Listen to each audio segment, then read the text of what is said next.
Bonjour les humains, 7 août 2025, dans la playlist Jésus l'enquête, épisode numéro 71 ou 71. Playlist que je mettrai en description de cette vidéo. Alors, où en étions-nous? Ok. Oui, concernant les informations à savoir, absolument, sur Jean Stone, allez voir l'épisode numéro 30. Bon, c'est parti. Mais surtout, la phrase de Jean, chapitre 16, verset 12, que nous avons mise en exergue de ce chapitre montre bien que le Christ jugeait que ses apôtres n'étaient pas capables de tout entendre, au moins avant sa résurrection. Je le cite, « Vous ne pouvez pas les porter maintenant ». Cela est confirmé par saint Paul qui parle de certains disciples de son époque comme des petits enfants ayant besoin de lait et ne pouvant pas recevoir de la nourriture solide. Sous-entendu, la gnose. Voir page 264. Donc, allez voir les épisodes précédents. Donc là, il parle de la vraie gnose. Hein. Et cela est également confirmé par Jean, chapitre 21, verset 25. Je cite, « Jésus a fait encore beaucoup d'autres choses. Si on les écrivait en détail, je ne pense pas que le monde pût même contenir les livres qu'on écrirait. Voyons donc que Jésus fait bien... » Attendez, parce que la formulation de la phrase ici... Nous voyons donc que Jésus fait bien lui-même référence à une connaissance cachée et qu'il reproche vertement aux leaders religieux de son époque de ne pas posséder cette connaissance et d'empêcher leurs contemporains d'y accéder. Et nous voyons que l'évangile de Jean nous avertit que Jésus a fait, et donc certainement dit, bien d'autres choses qui ne sont pas dans les évangiles. Oui, caché, mais pas secret. Je répète, hein, pour ceux qui connaissent ma chaîne, je suis désolé, mais je suis obligé de répéter. Ce qui est caché n'est pas secret, c'est caché de manière momentanée tant qu'on n'est pas né de nouveau, tant qu'on n'a pas été immergé de l'Esprit Saint, le véritable baptême. Allez voir ma playlist, le baptême égale l'immersion. Cela est confirmé de façon spectaculaire par toute une série de phrases des pères de l'Église qui peuvent pourtant difficilement passer pour des hérétiques ou des gnostiques. Entre parenthèses, au sens classique du terme, c'est-à-dire les courants gnostiques combattus entre autres par saint Irénée et tout le canal historique de l'Église de l'époque. Ouais, c'est toujours pareil, hein, il faut absolument trouver un...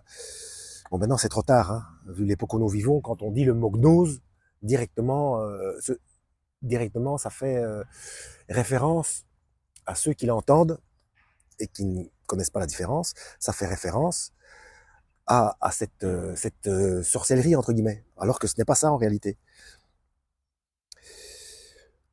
Et là, il parle encore une fois des pères de l'Église, ça aussi c'est encore une fois pareil, pour se référer, ça permet de se référer au personnage, alors que le Christ a bien dit qu'on ne peut appeler personne père, car il n'y a qu'un seul père, votre Père céleste. Bon, pour papa c'est différent, votre géniteur ou celui que vous avez élevé, c'est au niveau affectif, c'est pas pareil. Mais le père, il y en a qu'un, il y en a qu'un. Donc, toutes les religions où vous appelez père, maître, ou je ne sais quoi. Bref, le Christ explique exactement l'inverse. Hein. On n'a qu'un seul Père, le Père Céleste, on n'a qu'un seul Maître, un seul Seigneur. Voilà. Bref, on n'a pas le droit de s'approprier ces titres. Voici ce que nous dit Eusèbe de Césarée, reprenant le texte de Clément d'Alexandrie. Je cite, « Après la résurrection, le Seigneur a transmis la tradition de la gnose à Jacques le Juste, à Jean et à Pierre. Ceux-ci la transmirent aux autres apôtres et les autres apôtres aux 70 ou 70, desquels Barnabé faisait partie. » Donc vous voyez, là on parle de la bonne gnose. Et quand on parle de la gnose à un catholique, par exemple, qui n'a pas suffisamment creusé la chose, même quelqu'un de très instruit, là je pense à Denisto, eh bien vous allez lui dire le mot gnose et directement, oh, satanisme, sorcellerie, cabale, etc. Non, non, non. Ce dont il parle et ce qu'il croit, ce n'est pas la vraie gnose. Il y a toujours le contraire de quelque chose. Et allez voir ma playlist Perversion des codes de Dieu. Tous les mots sont volés dans le langage aussi. Ils ont été volés, pervertis, inversés, etc. C'est exactement pareil pour le sionisme. Le sionisme qui qui provoque du malheur sur cette planète, c'est le sionisme politique, qui est récent, il date du 19e siècle. J'en parle dans ma playlist Le Talmud, je crois.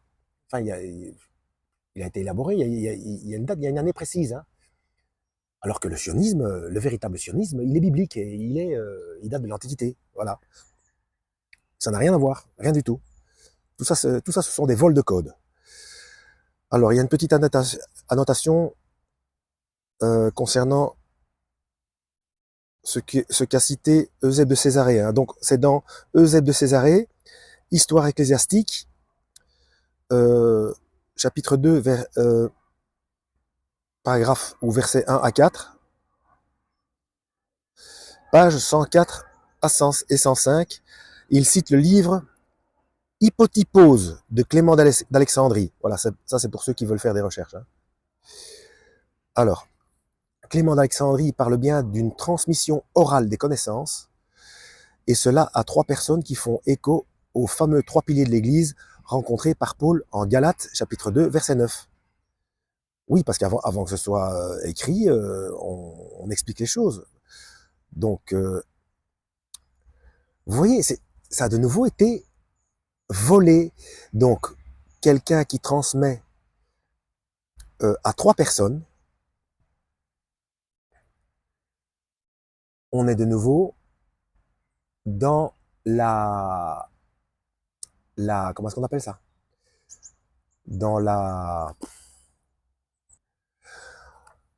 symbolique maçonnique. La symbolique maçonnique a tout volé, a tout repris. Hein. Le nombre 33, c'est l'âge du Christ à son décès physique. Bref, je vais pas tout énumérer, hein, allez voir ma playlist franc-maçonnerie. Donc, et c'est exactement pareil. Donc, c'est un maître et 3 apprentis. C'est exactement ce qui s'est passé. D'ailleurs, avec donc ma playlist franc-maçonnerie. Hein, donc, la franc-maçonnerie, même sous un autre nom, peu importe les noms, hein, c'est toujours pareil. Hein, c'est toujours la même institution. Hein. Ça a commencé avec Hiram, l'architecte, hein, pas le roi. Donc, c'est biblique. Hein, c'est l'architecte du roi Salomon qui a élaboré les plans du premier temple. Et ce sont 3 apprentis qui ont assassiné Hiram pour lui voler ses secrets. Et bien voilà. Donc, c'est toujours copié, volé, perverti, inversé, mais c'est toujours le même principe. Voilà. Donc, voilà, rencontré par Paul en Galates, chapitre 2, verset 9. Notons ici quelque chose de spectaculaire. Pierre est seulement en 3e position, alors qu'il est en 2e position dans la liste de Paul. Cela rend extrêmement probable le fait que le Jean mentionné par Clément d'Alexandrie est bien notre, entre guillemets, Jean, le disciple bien-aimé, et pas le fils de Zébédée. En effet, le fils de Zébédée n'est jamais mentionné devant Pierre dans aucune liste par aucune personne, que ce soit dans les églises synoptiques, dans les actes, ou même dans les listes faites par les pères de l'église, ce qui est bien logique puisque même dans les actes, où le rôle du fils de Zébédée est plus important encore que dans les synoptiques, c'est toujours Pierre qui s'exprime, et non pas Jean. Clément d'Alexandrie décerne bien à ce Jean le titre d'apôtre, mais comme nous l'avons déjà dit, il avait lui-même un usage très extensif du mot, puisqu'il qualifiait ainsi le pape de son époque. Ah oui, on parle de Clément d'Alexandrie. Mais voici ce que nous dit maintenant Basile de Césarée. Parmi les doctrines et proclamations gardées dans l'Église, on tient les unes de l'enseignement écrit et les autres, on les a recueillies, transmises secrètement de la tradition apostolique. Encore un petit 1 pour ceux qui veulent faire des recherches. Alors la notation est celle-ci. Ça se trouve dans Basile de Césarée, sur le Saint-Esprit, il y a un numéro en chiffre romain qui est le numéro 27. Ensuite 66, paragraphe 66, je sais pas, encore un 66, comme par hasard. Chez Pruche Édition, page 478 ou 78 à 481. D'accord. Et ça fait une petite dizaine de minutes. On va s'arrêter là. Donc, comme d'habitude, je mettrai cette vidéo, je mettrai la playlist Jésus l'enquête en description de cette vidéo. On va y arriver.